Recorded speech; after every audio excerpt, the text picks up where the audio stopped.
Bonjour, dans cette vidéo on va faire quelques exercices sur les applications du principe de propagation rectiligne de la lumière. Premièrement, avant de commencer ces exercices, il faut suivre quelques consignes. Premièrement, il faut lire l'exercice, puis vous arrêtez la vidéo quelques minutes, vous répondez sur une feuille, après on passe à la correction. On va passer au premier exercice. Il vous demande ici de cocher la bonne réponse. Si vous avez les questions en bleu et c'est les réponses en noir. Vous allez prendre maintenant une feuille, un crayon, essayer de répondre à chaque question. Et après,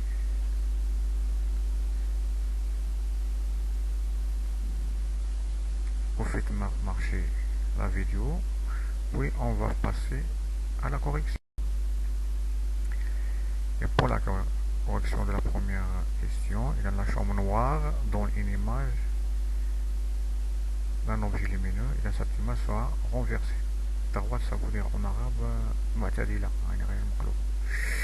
lorsqu'on éloigne l'objet du trou, la taille de l'image sera petite.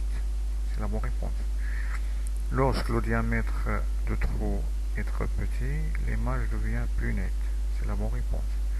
Lorsque la distance entre le trou et l'écran augmente, l'image devient grande. Maintenant, on va passer au deuxième exercice. Toujours sur la chambre noire, on met un objet lumineux de longueur 1 cm, AB égale 1 cm, à une distance D de 3 cm d'une chambre noire, de profondeur 5 cm. La profondeur, ça veut dire la longueur de la chambre. Ça veut dire la distance entre l'écran et le diaphragme. On vous demande de construire l'image A', B', puis de déterminer la nature de cette image, puis de comparer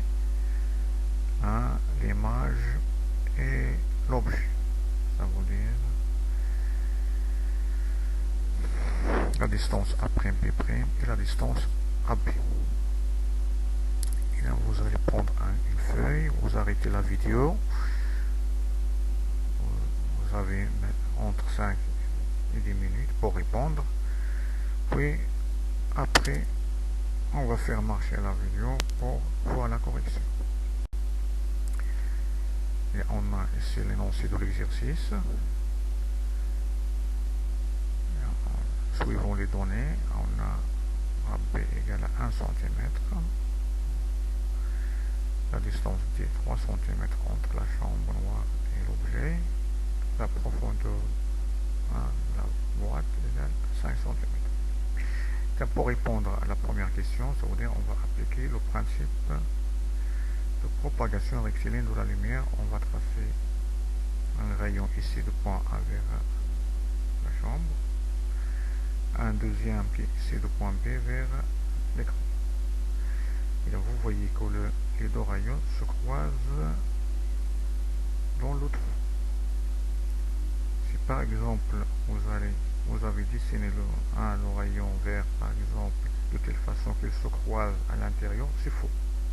Il faut que les deux rayons se croisent sur le trou.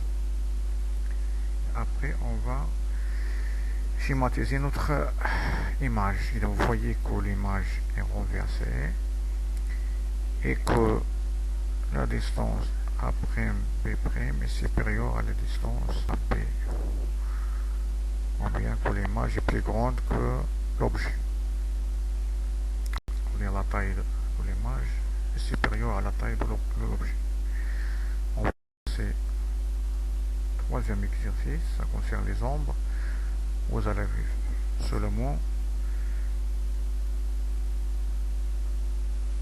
répondre à la question et nommer les zones indiquées par la flèche. Et chaque flèche indique une zone. Vous allez déterminer la nature de la source utilisée pour cette expérience. Nommer les zones noires, les zones partielles partiellement éclairé, puis cette zone qui est noire.